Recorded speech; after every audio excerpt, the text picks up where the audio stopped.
दिल्ली अब दूर नहीं, क्योंकि राजस्थान की राजनीति इस वक्त गरमाई हुई है, क्योंकि बीजेपी और कांग्रेस दोनों ही पार्टियों के नेताओं ने अपने अपने दफ्तर पर डेरा डाले बैठे हैं। क्योंकि बीजेपी की पहली लिस्ट तो आ गई है, पर दूसरी लिस्ट के इंतजार में लगातार बीजेपी के कार्यकर्ताओं ने बीजेपी दफ्तर में डेरा डाले बैठे हैं। तो वहीं कांग्रेस के नेताओं में हड़कंप मचा हुआ है।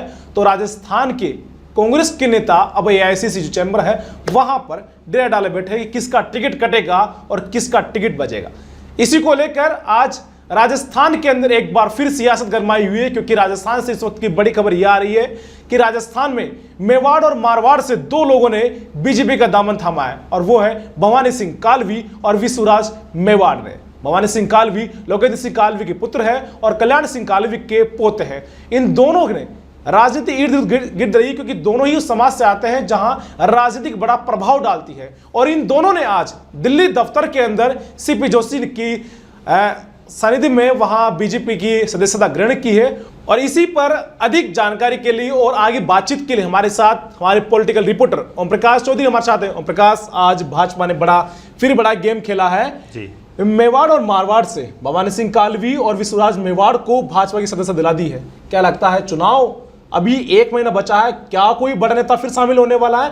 क्योंकि सीटें कवर करनी है और दोनों ही पार्टी असमंजस में है कि पार्टी सत्ता किसकी बनेगी और कौन सत्ता में आने वाला है। क्या लग रहा है, कोई बड़ा चेहरा फिर शामिल होने वाला है? देखिए सुरेंद्र, सबसे पहले बात करें राजस्थान की सियासत की। राजस्थान की सियासत में हमने पहले भी एक दिन चर्चा की थी। उस समय भी मैंने कहा था कि अभी तो आग लगना शुरू हुई है, धुआं जो फैल रहा है ये धुआं उस आग का है जो आने वाले समय में राजस्थान की सियासत में एक चिंगारी बनकर फुनकेगी, और वही हो रहा है। कुछ दिनों पहले आपने देखा 1-2 IAS अधिकारी, कई प्रशासनिक अधिकारी, साथ में कई नेता, उन्होंने भी बीजेपी का दामन थाम लिया। जो बीजेपी से रूठ गए थे वो वापस बीजेपी में लौट रहे हैं, पुनः अपने घर की ओर प्रस्थान कर गए हैं। वैसे बात करें, लोकेंद्र सिंह कालवी एक कद्दावर नेता थे। उनके जो सुपुत्र है जिन्होंने आज बीजेपी ज्वाइन की है, भवानी सिंह ने, बिल्कुल ये भी काफ़ी कद्दावर नेता है, अपना वर्चस्व रखते हैं। उधर महाराणा प्रताप के वंशज विश्वराज ने जो भाजपा की आज दिल्ली में जो सदस्यता ग्रहण की है, तो कहीं ना कहीं इन दोनों की सदस्यता ग्रहण करने के पीछे बीकानेर जिला मुख्यालय और उदयपुर संभाग की वो 28 से 32 सीटें जो ये दोनों जो राजनेता है, ये कहीं ना कहीं इस राजस्थान विधानसभा चुनाव 2023 में कहीं ना कहीं भाजपा के लिए एक शीर्ष नेतृत्व के लिए बहुत नए आयाम स्थापित करेंगे। क्योंकि विश्वराज सिंह का जो कद है वो कद काफ़ी बड़ा है। उधर भवानी सिंह की बात करते हैं तो भवानी सिंह जो कालवी परिवार है, जो हमेशा राजनीति से जुड़ा है, चाहे वो कल्याण सिंह के समय की बात करें, चाहे वे लोकेंद्र सिंह के समय की बात करें, आज जिस प्रकार से दोनों का बीजेपी का दामन थाम लेना कहीं ना कहीं राजस्थान की सियासी उलट पलट में कहीं ना एक बड़ा दांवपेच सिद्ध हो रहा है। अच्छा, ये कहा यह जाता है कि राजनीतिक का द्वार कहा जाने वाला जी मेवाड़ है जी, तो कहीं लग रहा है कि बीजेपी, जैसे आपने कहा कि 28 से 32 सीटों पर प्रभाव डालते हैं जी, तो ये लग रहा है कि बीजेपी ने इन सीटों पर पूरी तरह अपनी पकड़ बना ली है जी। क्या ये 28 सीटें जो जीत लेगा, क्या वो राजधानी जयपुर को जीत लेगा? क्योंकि विधानसभा वही है।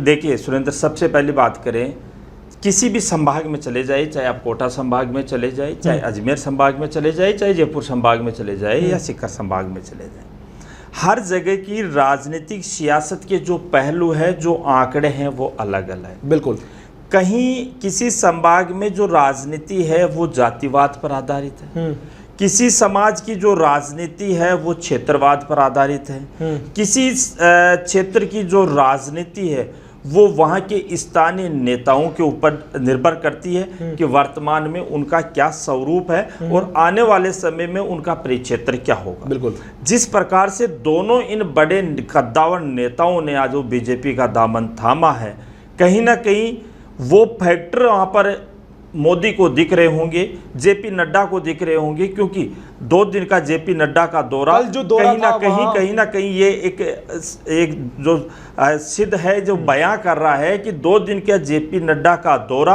और 2 बड़े समाजों के 2 बड़े कद्दावर नेताओं को ले जाकर बीजेपी ज्वाइन करवाना, ये कहीं ना कहीं बीजेपी के लिए शुभ संकेत है।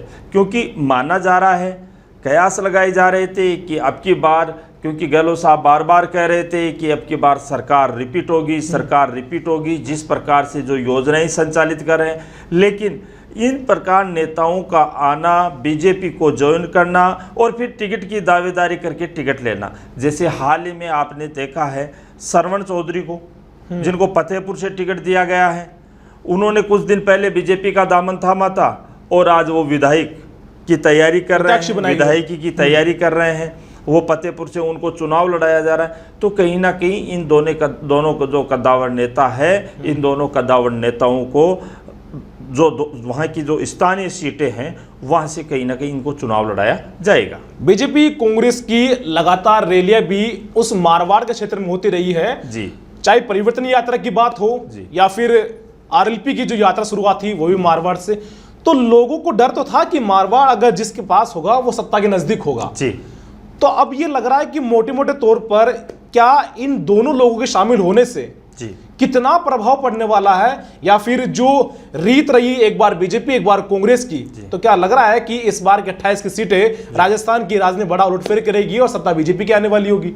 देखिए सुरेंद्र, सबसे पहले बात करें आज की राजनीति, वर्तमान की राजनीति और वर्तमान का युवा सिर्फ चेहरा देख रहा है, बिल्कुल, वो पार्टी सिंबल नहीं देख रहा। आज केंद्र में मोदी सरकार बैठी है, दूसरी बार सरकार है, वो बीजेपी के फूल को नहीं देख रहे, वो कमल के फूल को नहीं देख रहे, वो वहां पर मोदी के चेहरे को देख रहे हैं। उसी प्रकार मेवाड़ अंचल का जो लोग हैं, वो मेवाड़ अंचल के लोग महाराणा प्रताप के वंशज के उस चेहरे को देख रहे हैं और उस चेहरे के हिसाब से उनको वहां पर वोट मिलेंगे, क्योंकि ये स्टेट की राजनीति है, ये कोई केंद्र की राजनीति नहीं है, ये दिल्ली की राजनीति नहीं है, ये स्टेट की राजनीति है। इसमें आए दिन उठापटक होती रहती है। बीकानेर की बात करें, कालवी साहब का नाम गूंजता था बहुत ज्यादा, और आज उसी कालवी साहब के वंशज को वहां से चुनाव लड़ाया जा रहा है, मतलब बीजेपी ने ज्वाइन दिया है। तो कहीं ना कहीं जिस प्रकार बीजेपी ने उनको ज्वाइनिंग दी है, उस हिसाब से लग रहा है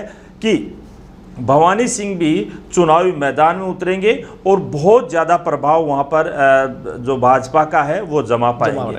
रही बात मारवाड़ की, मेवाड़ के इतिहास की हम बात करते हैं, तो मारवाड़ और मेवाड़ का इतिहास जो गौरवान्वित इतिहास है, जो पूरे विश्व में किसी से छिपा हुआ नहीं है। और आज की राजनीति में भी इतिहास के पटल पर हम देखें तो कहीं ना कहीं आज के समय में भी विश्व पटल के इतिहास पर भी देखें तो कहीं ना कहीं मारवाड़ और मेवाड़ की जो राजनीति है, वो मेवाड़ और मारवाड़ की राजनीति जयपुर की राजनीति से, कोटा की राजनीति से, शेखावाटी की राजनीति से हटकर है। क्योंकि पश्चिमी राजस्थान जैसे ही प्रारंभ हो जाता है, कहीं ना कहीं राजनीतिक मायने जो है, राजनीतिक बवार जिसको कहते हैं, वो बवार कहीं ना कहीं उठना प्रारंभ हो जाता है।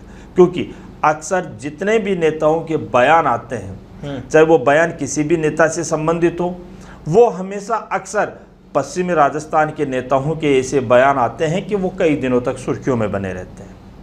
बिल्कुल, एक सवाल ही उठ रहा है कि कांग्रेस की आज 5 बजे मीटिंग होने वाली है, उस मीटिंग पर टिकटों को लेकर मोहर लगेगी कि इतना समय क्यों लगा कांग्रेस की लिस्ट आने में, और क्या उस लिस्ट में एमपीओ छत्तीसगढ़ में जिस तरीके से लिस्ट जारी हुई है, क्या इस बार राजस्थान के अंदर भी एकदम से सीटें जारी की जाएगी कि 100 से पार, या जो संभावना लगाई जा रही थी कि 70 उम्मीदवारों के नाम तय कर दिए गए हैं, 20 जो मौजूदा विधायक उनके नाम काट दिए गए, क्या कुछ संभावना जताई जा रही है? क्योंकि लगातार कांग्रेस के जो एसएस दफ्तर में है, वहां नेता डेरा डाले हुए हैं, खुद मुख्यमंत्री अशोक गहलोत आज उस मीटिंग में शामिल होंगे, क्या कुछ उस मीटिंग में रहेगा और कौन कौन नेताओं के टिकट कट सकते हैं?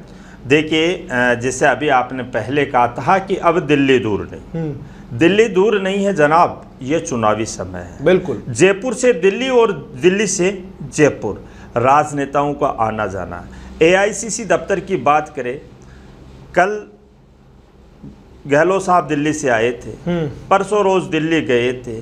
सुखजिंदर सिंह रंधावा जो प्रभारी है वो कभी जयपुर तो कभी दिल्ली तो कभी जयपुर का दौरा कर रहे हैं। जैसे जैसे वो निकलते हैं वैसे वैसे नेता उनके पीछे रवानगी ले लेते हैं। एआईसीसी ऑफिस के दफ्तर की आज बात करें तो वहां पर जन सैलाब उमड़ा है। हर कोई दावेदार अपने समर्थकों के साथ एआईसीसी दफ्तर पहुंचा हुआ है।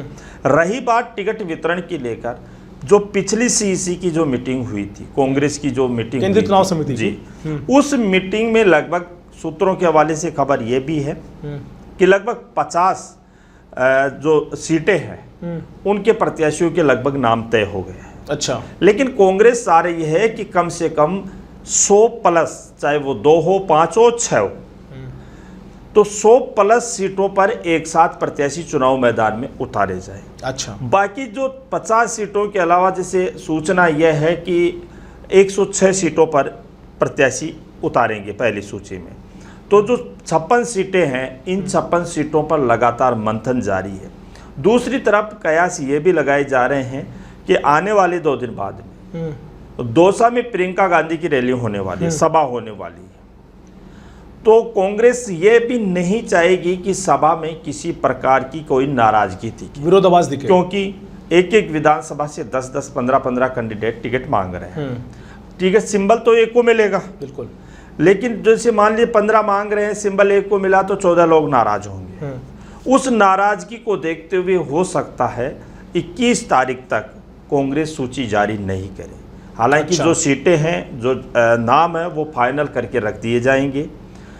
और दूसरी चीज ऐसा है, दूसरी ये भी देखी जा सकती है कि जिस प्रकार बीजेपी ने 41 लोगों की सूची जारी की है, तो कांग्रेस भी कहीं ना कहीं उन नामों पर की सूची जारी कर सकती है जिन नामों पर किसी प्रकार का कोई विवाद नहीं है। ओम प्रकाश, जिस तरीके से आपने बीजेपी की 41 सीटों का जिक्र तो किया और आपने ये जिक्र कर दिया कि प्रियंका गांधी की एक सभा होने वाली है, उससे पहले लिस्ट जारी नहीं होगी, क्या कांग्रेस को भी ये डर सता रहा है कि जिस तरीके से बीजेपी में टिकट जारी करते जो बवाल मचा, कहीं कांग्रेस को उसका सामना नहीं करना पड़ जाए? और आपने ये सवाल कहा कि कहीं ना कहीं एक सीट से 15 से 20 प्रत्याशी टिकट मांग रहे हैं, तो कहीं उसका विरोध प्रियंका गांधी को झेलना ना पड़ जाए, इसलिए टिकट प्रत्याशी की जो बांटने की प्रक्रिया है वो किसके बाद तय कर दी जाएगी?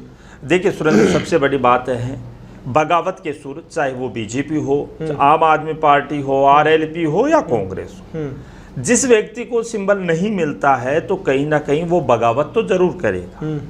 हालांकि शीर्ष नेतृत्व के द्वारा उसको समझाइश कर दिया जाता है, लेकिन कुछ समय के लिए वो बगावत होती है। जैसे अभी कुछ राजधानी जयपुर की जोटवाड़ा विधानसभा सीट है, यहाँ पर भी देखा जा रहा है, उधर विजय बैंसला को टिकट दिया गया, कर्नल किरोड़ी सिंह बैंसला का जो लड़का उसको भी टिकट दिया गया।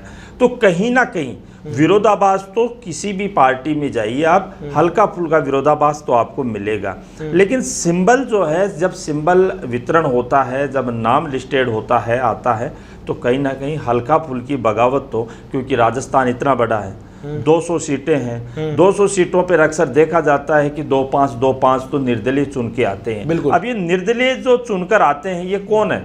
या तो कांग्रेस से बागी, या बीजेपी से बागी, या अन्य किसी दल से बागी। तो कुछ ना कुछ आसार रहते हैं, कुछ ना कुछ संकेत होते हैं कि ये लोग बगावत कर सकते हैं। उसकी चुप्पी उनको चुप करने के लिए शीर्ष नेतृत्व तो हालांकि कोशिश करता है, लेकिन फिर भी इतनी बड़ी एक बजते हैं, जो बाजे बजते हैं वो शादी से मात्र 2 या 3 दिन पहले बजते हैं। यही चाहे आप राजस्थान चले जाओ, मध्य प्रदेश चले जाओ, छत्तीसगढ़ चले जाओ, कर्नाटक चले जाओ, गुजरात चले जाओ, कहीं पर भी चले जाओ, क्योंकि चुनावी माहौल वो शादी का सीजन है साहब। जब चुनाव नजदीक आएंगे तो जनता को कुछ ना कुछ तो देना पड़ेगा। अच्छा, तो अब की बार इन्होंने गहलोत साहब ने सभी को जिलों की सौगात दी है, भाई आओ और जिले बनाओ। हालांकि ये बात मैंने अभी पहले भी कही, अच्छी बात है, अच्छे संकेत है, भाई विकास होगा, लेकिन किस प्रकार से वहाँ के जो अधिकारी है काम करेंगे, वहाँ के जनप्रतिनिधि काम करेंगे, क्या वो जिला मुख्यालय वास्तव में सही है या नहीं है, इस चीज़ का एक पुनर्निरीक्षण होना चाहिए था, वो नहीं हुआ। बिल्कुल, ये हमारे साथ थे हमारे पॉलिटिकल रिपोर्टर ओम प्रकाश चौधरी, जो लगभग राजस्थान की जो विधानसभाएं थी उन्होंने कवरेज करने की कोशिश की और लोगों का चुनावी मूड भी जाना। और आज हम इसलिए लाए जुड़े आपसे क्योंकि मामला यह था, क्योंकि मेवाड़ और मारवाड़ का वो क्षेत्र जो राजस्थान की राज्य के द्वार कहा जाता है, पर उस द्वार को कहीं ना कहीं बीजेपी ने सेंध मारने की कोशिश कर दी है, क्योंकि आज बीजेपी में दो बड़े चेहरे विश्वराज मेवाड़ और भवानी सिंह कालवी, उन दोनों को बीजेपी की सदस्य दिलाई है। और अब प्रभाव ये देखा जा रहा है कि इस बार के राजनीतिक चुनाव है वो बड़े घमासान होने वाला है, क्योंकि इधर गहलोत साहब ने भी कमर कस ली है तो बीजेपी के आला अधिकारी और केंद्र नेताओं ने भी कमर कस ली है, क्योंकि हर बार का रिवाज रहा है, एक बार बीजेपी और एक बार कांग्रेस का। अभी तो जनता तय करेगी कि सरकार बनेगी कौन और बनाएंगे कौन।